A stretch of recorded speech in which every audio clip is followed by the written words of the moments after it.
أنتم تسمعون في المرة الثالثة مني أبيات عديدة. إن شاء الله في هذه المرة أقدم أمامكم بيتا جميلا وبيتا حسنا. قال نبي الله صلى الله عليه وسلم عن هذه البيت قال النبي صلى الله عليه وسلم: أشعر بيت قالته العرب قائله لكن لا يسلم مات بغير الإسلام. مدح النبي صلى الله عليه وسلم أبياته وقال عن بيته: أشعر بيت قالته العرب شعره: ألا كل شيء ما خلا الله باطل، ألا كل شيء ما خلا الله باطل، وكل نعمة لا محالة زائل.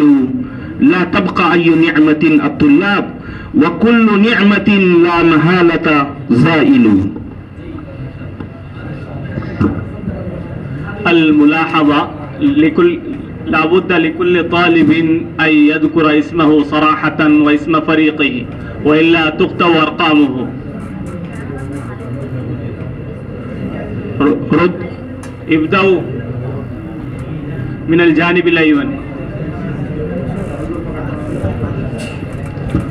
محمد شعيب.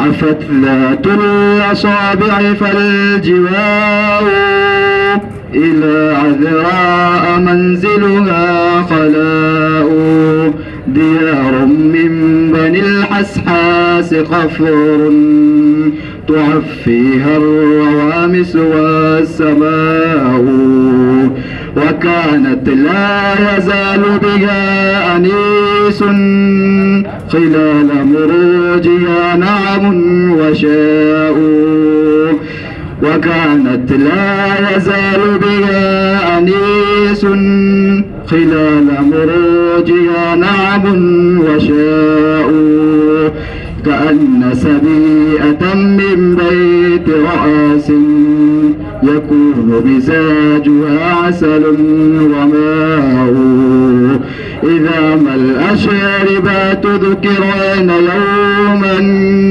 فهن لطيب الراح الفداء، نوليها الملامة إن ألمنا إذا ما كان مغت أو لحاء، ونشربها فتتركنا ملوكا وأسدا ما ينانغنا اللقاء، وأحسن منك لم تر قط عيني، وأجمل منك لم تلد النساء، خلقت مبرأ من كل عيب كأنك قد خلقت كما تشاء.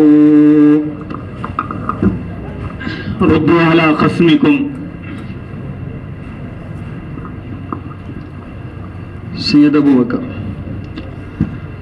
أغر عليه للنبوة خاتم، أغر عليه للنبوة خاتم، من الله مشهود يلوح ويشهد، وظن الإله اسم النبي إلى اسمه، وظن الإله اسم النبي إلى اسمه، إذا قال في الخمس المؤذن أشهد، وشق له من اسمه ليعزه، وشق له من اسمه ليعزه، فذو العرش محمود وهذا محمد، نبي أتانا بعد يأس وفترة، نبي أتانا بعد يأس وفترة، من الرسل والأوثان في الأرض تعبد، فأنسى سراجا مستنيرا وهاديا، فأنسى سراجا مستنيرا وهاديا، يلوح كما لاح الصقيل المهند، وأنذرنا نارا وبشر جنة، وأنذرنا نارا وبشر جنة، وعلمنا الإسلام فالله نحمد، وأحسن منك لم تر قط عيني، وأحسن منك لم تر قط عيني، وأجمل منك لم تلد النساء، خلقت مبرأ من كل عيب، خلقت مبرأ من كل عيب، كأنك إنك قد خلقت كما تشاء فإن أبي ووالده وعرزي لعرز محمد منكم وقاء.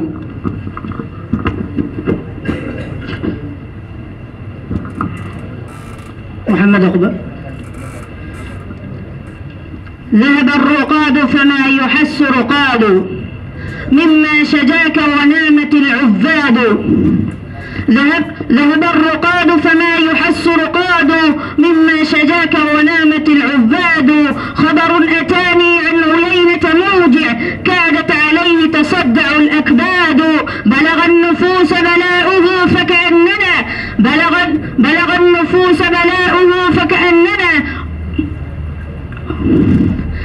أمسى عليه تظاهر الأقياد. دخلت له نفس النصيحة أنه عند الشدائد تذهب الأحقاد. وذكرت أي فتى يسد مكانه بالرفد حين تقاصر الأرفاد. أمن يهين لنا كرائم ماله ولنا إذا عدنا إليه معاد. ردوا على خصمكم.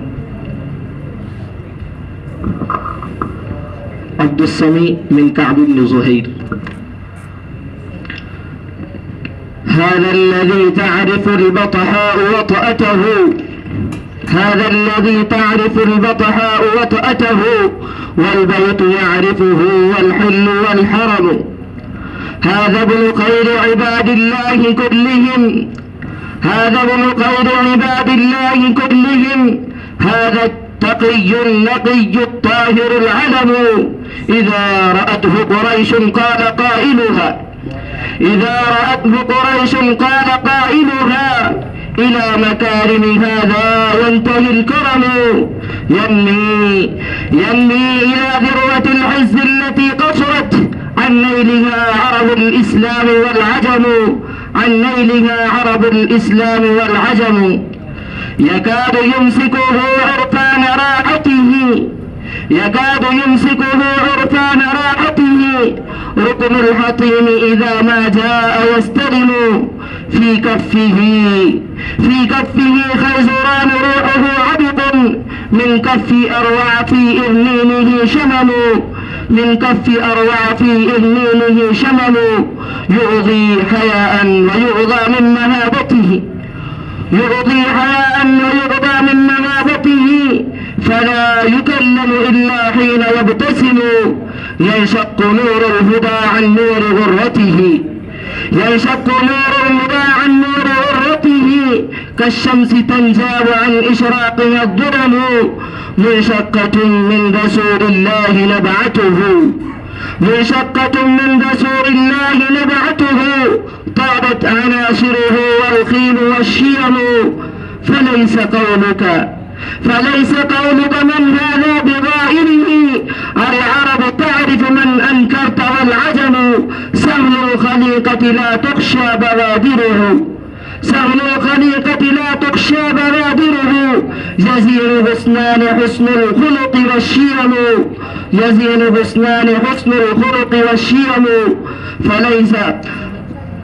فليس قول والقيل والشيم ما قال لا قط إلا في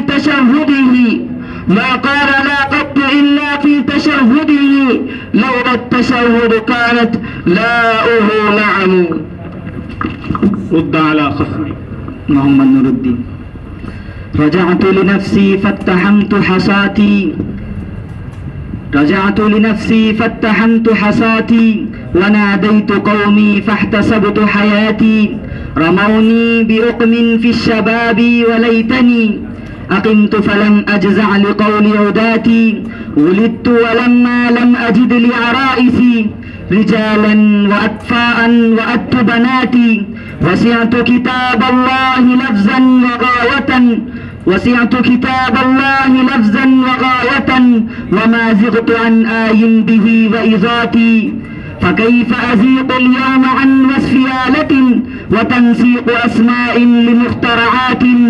أنا البحر في أحشائه الدر كامن فهل سألوا الغواص عن صدفاتي. فيا ويحكم أبلى وتبلى محاسني ومنكم وإن عز الدواء وصاكي فلا تكلوني للزمان فإنني أخاف عليكم أن تحين وفاتي.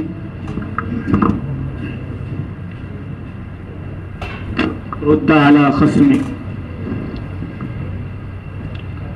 أبو بكر: أقول لها وقد طار الصعاع من الأبطال ويحك لن تراعي فإنك لو سألت بقاء يوم على الأجل الذي لك لن تطاعي فصبر في مجال الموت صبرا فما نيل الخلود بمستطاع ولا ثوب البقاء بصوب عز فيطوى عن أخي الخنع يراعي سبيل الموت غاية كل حي فداعيه لأهل الأرض داعي ومن لا يعتبت يسأم ويهرم وتسلمه المنون إلى انقطاع وما للمرء خير في حياة إذا ما عد من سقط المتاع. اسمه عرفات. بسم الله الرحمن الرحيم. شهدنا مع النبي مسظمات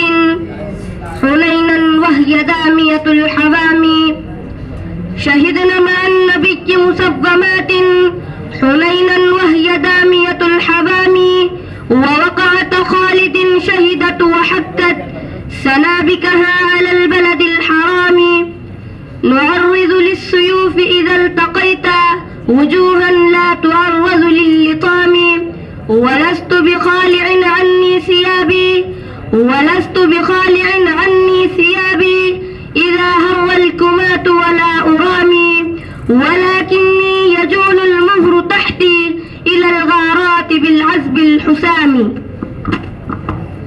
ردوا على خصمكم.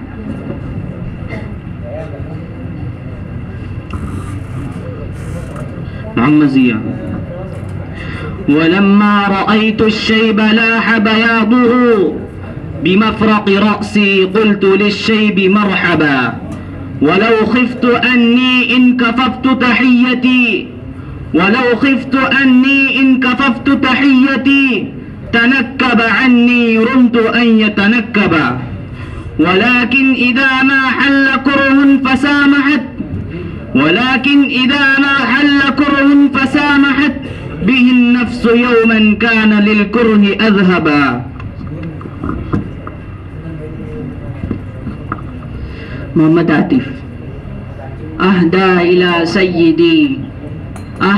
إلى سيدي قلما رشيقا من دكن يا حبذا تلك العلا من ماجد حبر الزمن هو خير ما يهدى إلى باغي العلوم والفنن يسقي العباد بريقه ودمائه يحيي السنن كم خامل نالوا به ذكرا رفيعا في الوطن كم معدم حازوا به مالا عظيما في المحن تفرى الأمور بحده ولمجده يعنو الزمن سيف صقيل في الوغى موت زريع بالرسن.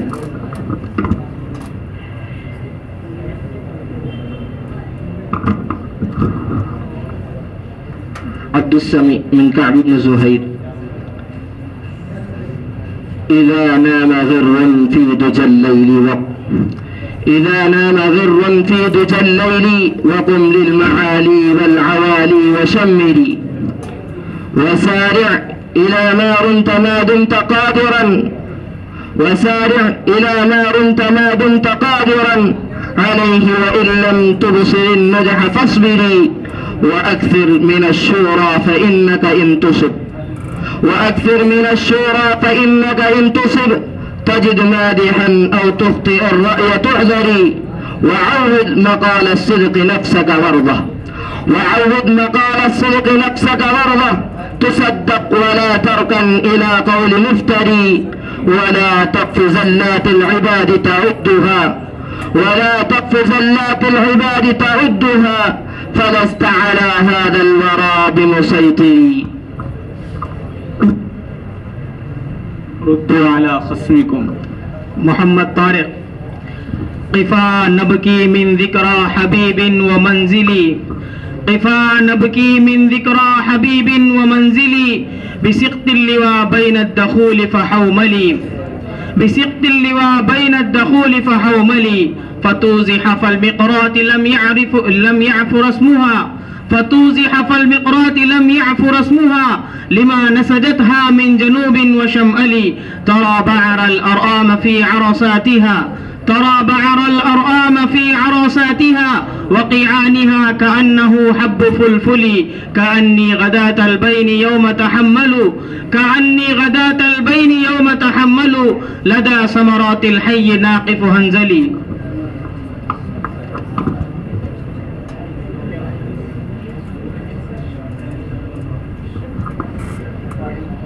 محمد جنيد. لقد علم القبائل أن قومي ذو جدي إذا لبسوا الحديد وأنا نعم أحلاس القوافي إذا استعر التنافر والنشيد وأنا نزرب الملحى حتى تولي والسيوف لنا شهود.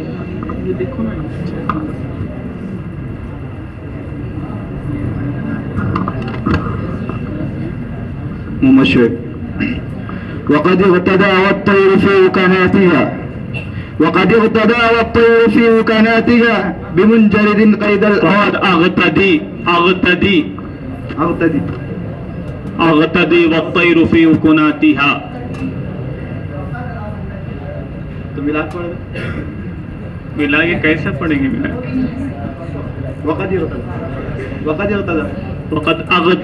وقد أغتدي والطير في وكناتها بمنجرد قيد الأوابد هيكلي مكر مفر مقبل مدبر معا كجلمود صخر حتى والسيل من علي.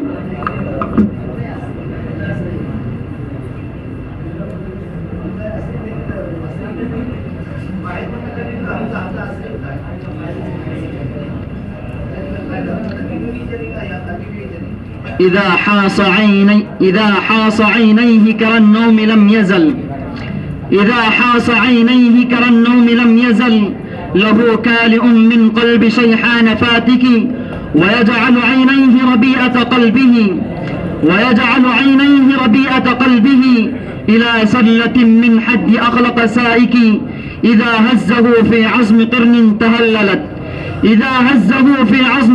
تهللت نواجز أفواه المنايا الضواحك يرى الوحشة الأنس الأنيس ويهتدي بحيث اهتدت النجوم الشوابك.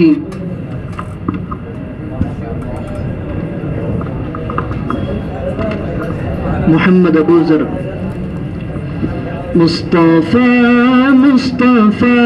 مصطفى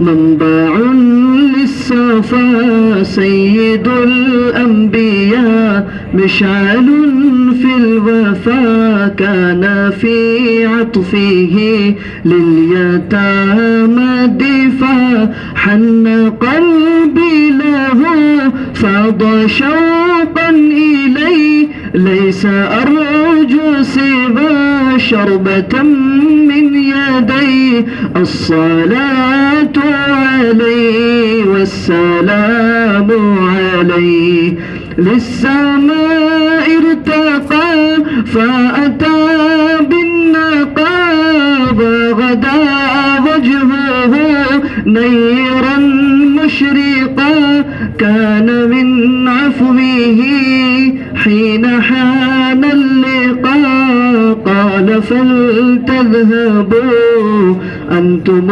الطلقاء. مصطفى مصطفى مصطفى مصطفى منبع للصفا، سيد الأنبياء مشعل في الوفا، كان في عطفه لليتامى دفاع.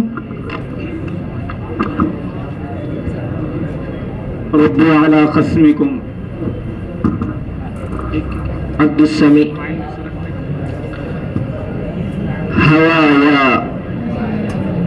هوايا مع الركب اليماني لمسعد، جنيب وجسماني بمكة موثق. عجبت لمسراها وأنها تقلصت إلي وباب السجن دوني مغلق.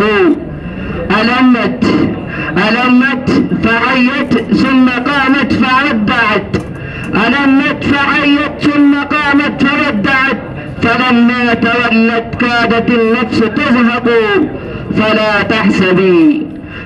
تحسبي أني تخشعت بعدكم لشيء، ولا أنني بالموت أفرق، ولا أن نفسي يزدريها وعيدكم، ولا أن نفسي يزدريها وعيدكم، ولا أنني بالمشي في القيد أخرق. الملاحظة لكل طالب أن يشارك في المسابقة الشعرية. نرى تكاسلا من كلا الجانبين وهم لا يقدمون أنفسهم. سل الرماح العوالي أن معالينا، سل الرماح العوالي أن معالينا، واستشهد البيض هل خاب الرجا فينا. لقد سعينا فلم تضعف عزائمنا، لقد سعينا فلم تضعف عزائمنا، أما نروم ولا خابت مساعينا. قوم إذا استخصموا كانوا فراعنة، قوم إذا استخصموا كانوا فراعنة، يوما وإن حكموا كانوا موازينا. إذا ادعوا جاءت الدنيا مصدقة، إذا ادعوا جاءت الدنيا مصدقة، وإن دعوا قالت الأيام آمينا. إنا لقوم أبت أخلاقنا شرفا، إنا لقوم أبت أخلاقنا شرفا، أن نبتدي بالأذى من ليس يؤذينا.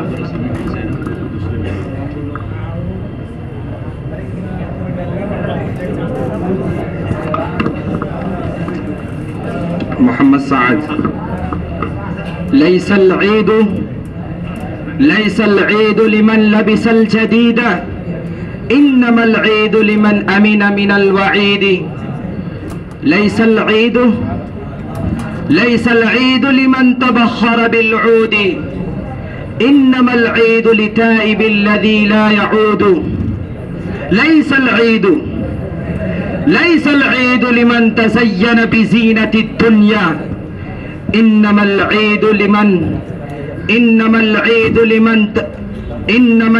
لمن تزود بزاد التقوى. نلتمس من حضرات الحكم هل هذا يعد نصرا أو ندما، فليحكموا على حسب إرادتكم. هذا يعد منظوما أم منثورا؟ وهذا ينتهك قوانين المسابقة الشعرية. وهذا البيت يكون أخيرا من كلا الجانبين. اسمه عرفات. نبئت عمرا غارزا رأسه، نبئت عمرا غارزا رأسه، في سنة يوعد أخواله، وتلك منه غير مأمونة، وتلك منه غير مأمونة، أن يفعل الشيء إذا قاله. الرمح لا إملاء كفي به، الرمح لا إملاء كفي به، ولا اللبد لا أتبع تزواله. والدرع لا أبغي بها نصرة، والدرع لا أبغي بها نصرة، كل امرئ مستودع ماله. إني وحفاء وترك الندى، كالعبد إذ قيد جماله. إني وحفاء وترك الندى، كالعبد إذ قيد جماله. آليت لا أدفن قتلاكم، آليت لا أدفن قتلاكم، فدخن المرء سرباله.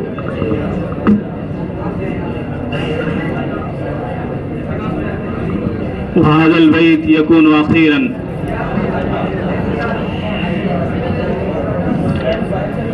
يا دار عبلة بالجباء تكلمي، يا دار عبلة بالجباء تكلمي، وعني صباحا دار عبلة واسلمي.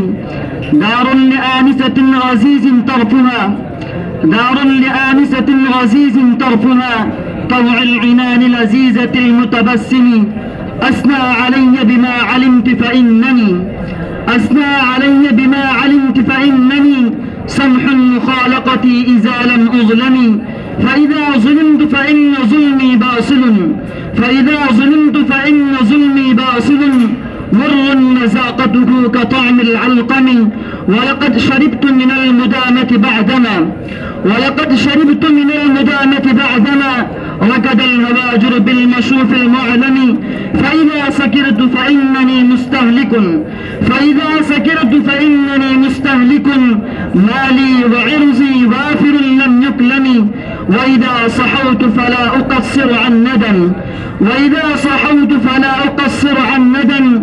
وكما علمت شمائلي وتكرمي، يخبرك من شهد البقيعة أنني، يخبرك من شهد البقيعة أنني أغشى الوغى وأعف عند المغنم. ها قد وصلنا إلى نهاية مطاف الشعر. أيها الحضور، قبل أن نعلن عن النتائج، وقبل أن نستمع إلى رئيس هذه الحفلة، التمس من أستاذ محمد أنصار الندوي عضو هيئة التدريس لهذا الدار أن يلقي الضوء على أهمية الشعر.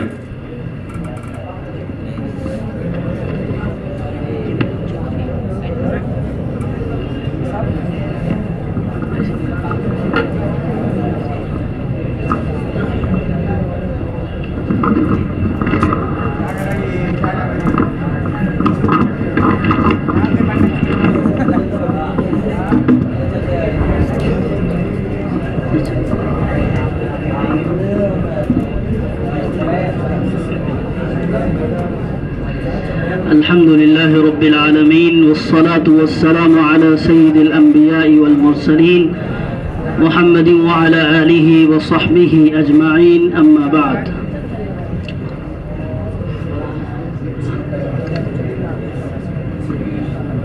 حضرات الأساتذة الأجلة، حضرات الحكم والمستمعين الكرام من الطلبة الأعزاء، إننا قد سمعنا وتمتعنا بهذه المساجلة الشعرية التي انعقدت في هذه القاعة. فلا شك فيه أن لهذا الشعر أهمية كبيرة ومكانة مرموقة في الإسلام، وهناك أمثلة ونماذج كثيرة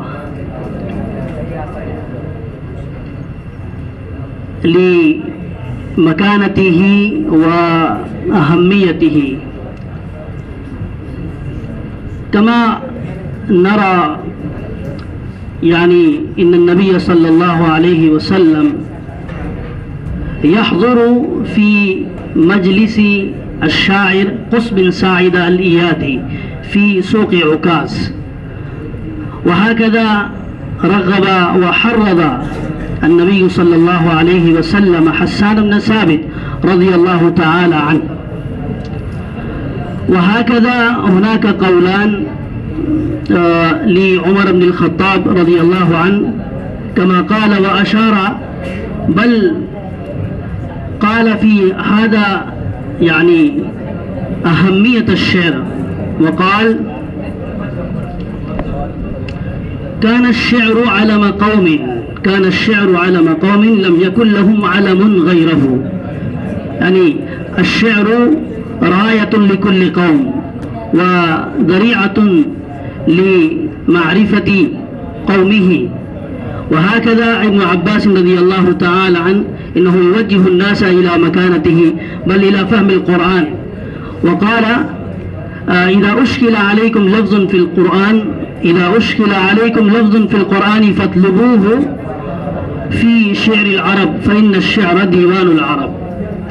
هناك كثير من الأمثال والنماذج لمكانة الشعر، وبهذا الصدد وبهذه المناسبة يعني المدارس خاصة دار العلوم لندوة العلماء وهذه المدرسة والجامعة الإسلامية كاشف العلوم إنه ركزت عنايتها إلى تعلم اللغة العربية عن يعني نثرا وشعرا وخطابة وكتابة. وهذا يعني الشعر للتكلم في اللغة العربية. فيا أيها الطلاب، ماذا نفعل وماذا يعني مسؤولياتنا وما هي واجباتنا ومسؤولياتنا عن يعني حفظ الشعر؟ إذا رأينا في هذا يعني قبل قرن أو قرنين هناك علماء من الهند وأعلام البارزة في الأدب العربي، وعلى رأسهم عبد العزيز الميمني. إن هذا علم بارز في الأدب العربي، إنه حفظ 100,000 بيت 1,00,000 أشعار، إنه حفظ رؤيات كيا. وهناك كثير من الأمثلة، ولذلك يجب علينا أن نتكلم باللغة العربية. إذا كنا نريد أن نتكلم باللغة العربية، إذا كنتم تتقنون في اللغة العربية فيجب عليكم أن تحفظوا كثيرا من الأشعار العربية، فيجب عليكم أن تحفظوا كثيرا فكثيرا، لأن الأشعار يعني يساعد ويعين على فهم القرآن والحديث. وهذا ما يعني أريد أن أتكلم وأتحدث معكم بالشعر العربي كما أمر رئيس هذه الجامعة. وأخيرا أقدم الشكر الجزيل لجميع الطلاب خاصة المساهمين في هذه المساجلة السيرية الذين قدموا أشعارا بارزة وحفظوا يعني أشعار الشعراء الجاهليين. إنهم يعني بذلوا قصارى جهودهم، فبارك الله فيكم وشكر الله سعيكم، وآخر دعوانا أن الحمد لله رب العالمين.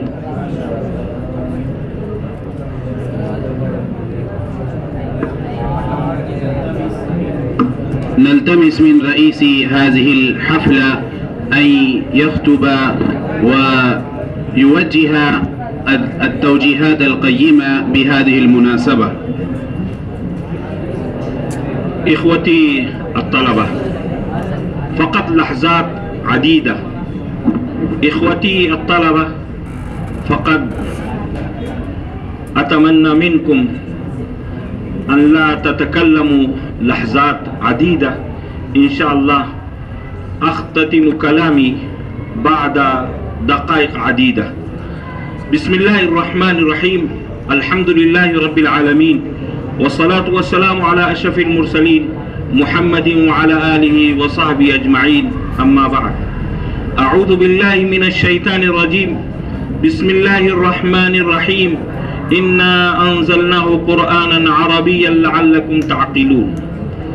وقال النبي صلى الله عليه وسلم عن كعب بن مالك رضي الله عنه أنه قال النبي صلى الله عليه وسلم: إن الله قد أنزل في الشعراء ما أنزل الله عن الشعراء في القرآن الكريم، والشعراء يتبعهم الغاوون، ألم تر أنهم في كل واد يهيمون. فقال كعب بن مالك رضي الله عنه عن النبي صلى الله عليه وسلم: إن الله قد أنزل في الشعراء ما أنزل. سمع النبي صلى الله عليه وسلم قوله وقال: إن المؤمن يجاهد بسيفه وقلمه، أو كما قال عليه الصلاة والسلام. نائب رئيس هيئة التدريس وزميلي العزيز الأستاذ محمد كليم الدين الندوي وزملائي الأعزة وإخوتي الطلبة، اليوم أنا فرحان جدا بحضور هذه الحفلة وبحضور هذا المجلس. أتمنى الشكر الجزيل والعناية الفائقة إلى حضرات القائمين إلى النادي العربي. إخوتي الطلبة، نحن طلاب الجامعة نتمنى أن نتعلم اللغة العربية، ونتمنى أن نتعلم لغة أهل الجنة. فعلينا أولا أن نحفظ القرآن الكريم ونفهم القرآن الكريم، وبعده نرجع إلى المصدر الثاني للأدب العربي هو الحديث النبي صلى الله عليه وسلم، وبعده يلزم علينا أن نرجع إلى الأدب العربي. وللأدب العربي له نوعان: النوع الواحد من قسم النثر، والنوع الثاني من قسم النثر. ولا بد لنا أن نجتهد في هذين المجالين، في قسم النثر وفي قسم الشعر. نكون خطباء بارعين في اللغة الأردوية وفي اللغة العربية، نكون شاعرا حسنا، نحفظ الأبيات في اللغة الأردوية وفي اللغة الأردوية. الطالب الذي يريد أن يكون فائقا فعليه أن يحفظ النماذج الأعلى من اللغات. من يريد أن يكون فائقا في أي لغة فعليه أن يحفظ النماذج الأعلى من اللغات. فعليكم أن تحفظوا الخطب الجيدة من اللغة العربية، وأن تحفظوا الأبيات العديدة، الأبيات الكثيرة من الشعر العربي، كما قال أستاذنا أنصار الندوي. علينا أن نحفظ الأبيات. عندنا دفتر، عندنا كراسة للأبيات الأردية وللأبيات العربية. لا بد لنا عندنا أن يكون دفترا خاصا نجمع فيه أهم الأمور، نجمع فيه الخطب، نجمع فيه الكلام، مثلا لأبي الكلام آزاد، ونحفظ فيه ونكتب فيه الكلام للسيد أبي الحسن علي الحسني الندوي رحمه الله، ونحفظ فيه الأبيات. إخوتي الطلبة، الشعر مأخوذ من الشعور والوجدان. تسمعوا آخر كلام أتقدم إليكم. الشعر من الشعور. الشعر هو ينبع عن شعورنا وعن وجداننا. إذا نكون شعراء فإن شاء الله نبين شعورنا ووجداننا وما في قلوبنا. فلازم علينا أن نكون خطباء ونكون شعراء. لا بد لنا أن نفهم الشعر. سمعتم الآن الشعر ديوان العرب. إذا نريد أن نتعلم تاريخ الإسلام، إذا نريد أن نتعرف عن التاريخ الجاهلي، فلا بد لنا أن نحفظ الأشعار الجاهلي. وإذا كان يناسب لنا أن نتعلم ونتعرف عن تاريخ الإسلام، فلا بد لنا أن نطالع نصره ونطالع شعراء المخضرمين وشعراء الإسلاميين وشعراء المولدين. ها هنا عدة طبقات للشعراء، مثلا للشعراء الجاهلين ولشعراء المخضرمين ولشعراء الإسلاميين. ولشعراء المولدين.